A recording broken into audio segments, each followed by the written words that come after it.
A weather impact alert continues for high winds, also rain to snow and snow accumulations on Monday, lake effect snow as well. Continuing through the middle of the week, we could have whiteout conditions at times, also very slow travel, and also plan for wind damage and power outages to start the week off. So we have several weather alerts to cover. First off, we have this flood watch continuing for all of Western New York. It continues until Monday, 4 p.m. There's also a lakeshore flood warning for Monday into Monday night for Niagara, Erie, and Chautauqua counties.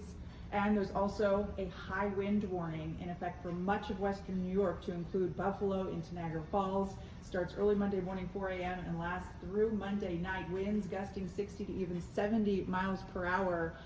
We are looking at wind damage and power outages likely from these kinds of winds. Wind advisory for the rest of Western New York, southern tier, portions of the southern tier, and into northern Pennsylvania as well. Snow, we are looking at a winter weather advisory starting Monday 10 a.m. and going in through Monday night for northern Erie and Genesee counties for several inches of snow, and lake effect snow setting up as well. Winter storm warning for areas south of Buffalo Monday afternoon through Thursday night, 1 to 2 feet of snow for the most persistent lake bands. More details and updates, of course, on our website, WGRZ.com, as we continue to track this active weather system.